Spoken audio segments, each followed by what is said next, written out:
Hello, welcome back to Nick Lenz's Comic Corner, Classics / Non-Classics, episode 165, and the 100th Doubleshot. That's right, Doubleshot 100. Yeah, took a while.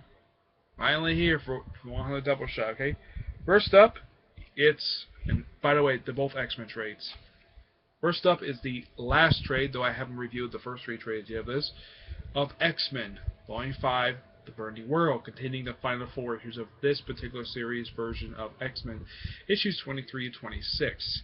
Simply, not really much a lot of big stuff happened in this book. Oh, and by the way, the writer is G. Willow Wilson, the writer of Miss Marvel, who's also going to be writing Post-Secret Wars, Miss Marvel again, and she's also going to continue writing A-Force. Yeah.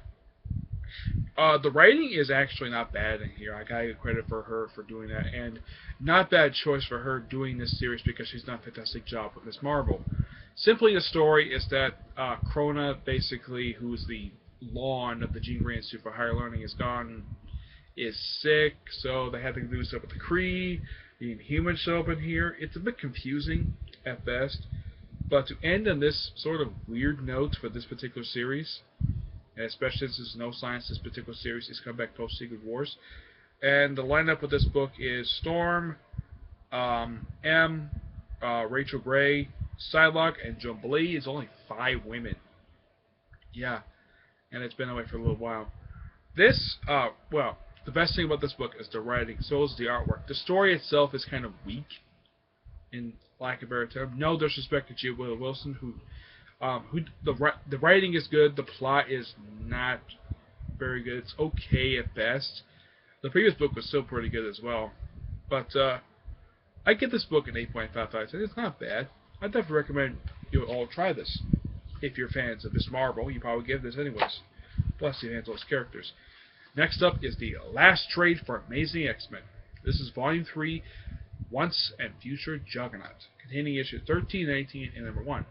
First up is 2 standalone issues. First features what happens in the cover. Basically, Enola was going on a date, and basically Lady Mastermind is trying to ruin his date by basically using off illusions, and Northstar and Nightcrawler show up in the issue. It's a pretty good story, to say the least. It's written by famed Batman writer as of late, James Tynion IV. The rest of the book is written by Chris Yost and Craig Kyle. Issue 14 is simply an Access tie-in, simply of Nightcrawler going to Germany, and who was actually inverted, and Mystique, who's also inverted, who basically sent him to stop him from killing people, which does succeed. But it does leave stuff more. But I do have a theory of why this is put here, not Nightcrawler, because I'm sure Chris Claremont said no for this story. So I'm sure Chris Yost was like, okay, fine, this was the only book he was appearing at the time. And then the last 5 issues before the annual, this last, is basically the return of the Crimson Gem, the Saranac Gem. Basically, first time in 3 years anybody's seen this gem. Yeah, and of course, this is where the criticism comes in, basically, where Storm is not written very well in here. She's written like a complete dick, to say the least. Some people think that all the other books that she appears in, with except her own solo title, she's written like a dick. I kind of believe that in some way, shape, or form. Plus, you see the return of K. Marco for the first time, also 3 years. You also see Crossbones show up in here.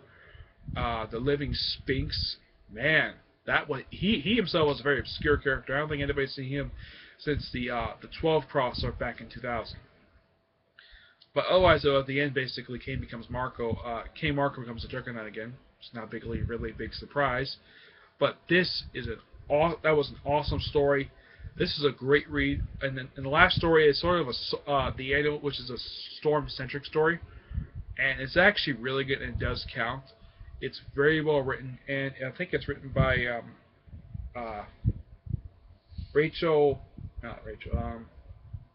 let's see, where's the writer? Monty Nero. Yeah. He's the one who actually writes the annual.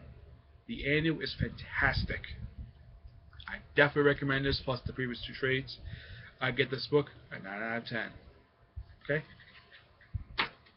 Alright, stay tuned for the next episode, which will be the 101st Doubleshot in episode 166, okay? See you there. Bye.